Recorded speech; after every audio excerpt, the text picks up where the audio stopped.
Antonio Guterres বাংলাদেশে এলেন। বাংলাদেশে এসে উনি রোজার দিনে ইফতারি করলেন। ডক্টর ইউনূস রোহিঙ্গা ইস্যুতে কথাবার্তা বলেছেন। ভালো, রোহিঙ্গা ইস্যু সমাধান দরকার, কিন্তু যে বিষয়টি সবচেয়ে বড় কনসার্ন সেটা হচ্ছে বাংলাদেশে মৌলবাদের উত্থান। বাংলাদেশে মৌলবাদের উত্থান আমরা মেনে নেব না।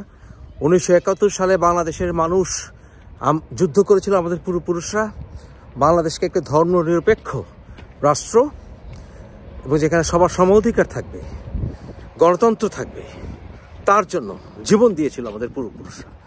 আমরা সেটা বৃথা যেতে দেব না। বাংলাদেশকে আমরা আফগানিস্তানও বানাবো না, বিকৃত খেলাফতের অংশ বানাবো না। বাংলাদেশে কোনো নির্দিষ্ট ধর্মের মানুষের দাপট চলবে না। 92 কেন, 99% মানুষও যদি মুসলমান হয়, আমরা অমুসলিমদেরকে বলবো না যে আমরা সংখ্যাধিক্য হওয়ার কারণে তারা কম অধিকার পাবে, মোটেই না। কারণ গণতন্ত্র অর্থ এই নয় যে সংখ্যাধিক্যের অত্যাচার, নিপীড়ন সংখ্যালঘুর উপরে। 1971 সালে 7ই মার্চের ভাষণে বঙ্গবন্ধু বলেছিলেন যে যারা ন্যায্য কথা বলবে তাদের সংখ্যা কম হলেও, একজন হলেও, তাদের কথা আমরা মেনে নেব। এটাই হচ্ছে 1971 সালের মুক্তি সংগ্রামের মূল লক্ষ্য। আমরা 1971 সালে যুদ্ধ করেছিলাম কারণ আমাদেরকে বাঙালি হওয়ার কারণে আমাদেরকে নিপীড়ন করতো পশ্চিম পাকিস্তানিরা। সেখানে ইসলামের ভ্রাতৃত্ব কাজ করেনি। 1971 সালে আমাদের বাংলাদেশের পাশে, সত্যি কথা বলতে গেলে, মুসলিম দেশ কোনোটাই ছিল না। আজকে আমরা প্যালেস্টাইনের জন্য পানি ফেলি, কিন্তু আমাদের জন্য প্যালেস্টাইনিয়ানরা চোখের পানি তখন ফেলেনি। তখন প্যালেস্টাইনিয়ানরাও পাকিস্তানের পাশে ছিল। এনিওয়ে, আমরা ভাই হিসেবে তাদেরকে ক্ষমা করে দিয়েছি। আমরা মুসলিম ওয়ার্ল্ডের সাথে আমরা সম্পর্ক চাই, যেটা জিয়াউর রহমান বলেছিলেন, বঙ্গবন্ধু বলেছিলেন।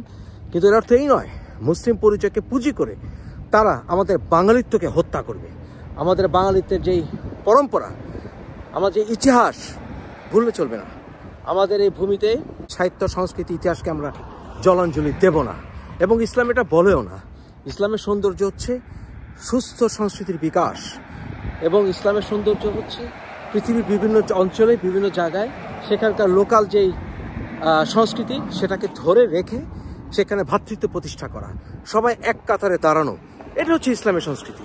কিন্তু এরা চায় খেলাফত এস্টাবলিশ করতে, এবং তারা বিভিন্ন সময় বিভিন্ন ব্যক্তিকে তারা হায়ার করে।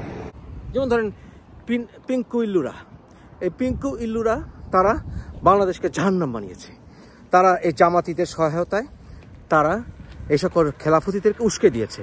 তারা যে বঙ্গবন্ধু ছিল আমাদের স্বাধীনতার সার্বভৌমত্বের প্রতীক, যে 32 নম্বর ছিল আমাদের ধর্মের, সকল ধর্মের মানুষের অধিকার, সকল বাঙালির অধিকার প্রতিষ্ঠার জন্য একটি কেন্দ্র, একটি ঐতিহাসিক স্থান, চারণভূমি, সেই 32 নম্বরকে তারা ধ্বংস করেছে।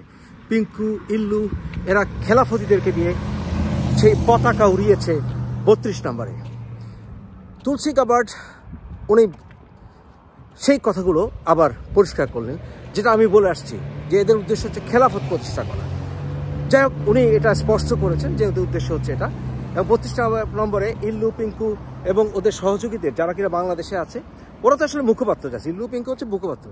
বাংলাদেশে ওরা যে খেলাফত কায়েম করতে চায় এটা প্রমাণ হয়ে গেছে।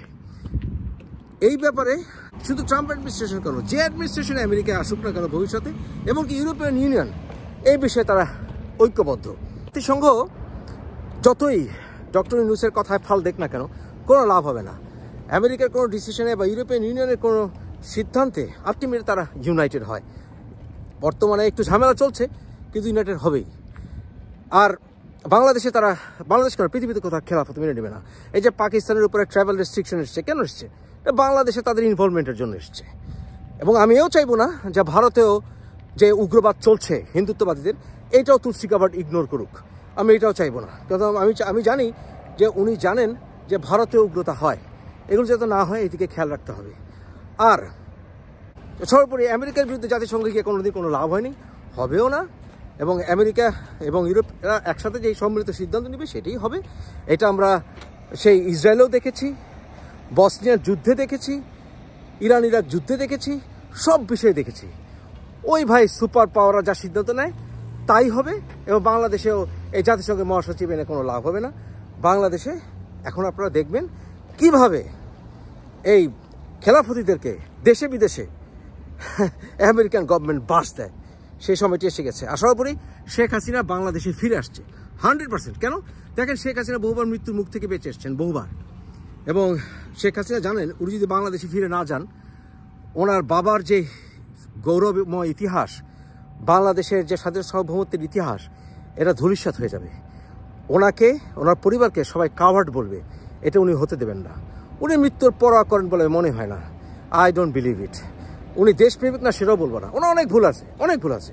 কিন্তু এর অর্থ এই নয় যে আমরা ওনাকে দেশে ফিরে আনার পক্ষে না। অনেক সময় অনেক ভুল বুঝাবুঝি হয়েছে আমাদের। সেখানে শেখ হাসিনা অ্যাডমিনিস্ট্রেশনেরই বরঞ্চ ফেইলার ছিল, গণতন্ত্র রক্ষায় ওনার ফেইলার ছিল। এই কারণে অপশক্তির উত্থান হয়েছে, এগুলো মানতে হবে।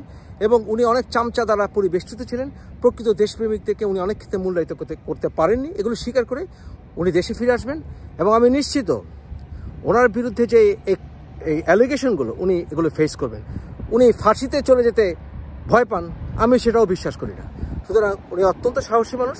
উনি দেশে ফিরে আসবেন এবং বাংলাদেশ আওয়ামী লীগ তথা যারা স্বাধীনতার পক্ষে শক্তি, সবাই তার দেশে ফিরে আসাকে সমর্থন করবে। সুষ্ঠু বিচার হোক যে কারো, অন্যায়ের শিকার হবে কেউ, আমি সেটা মানব না।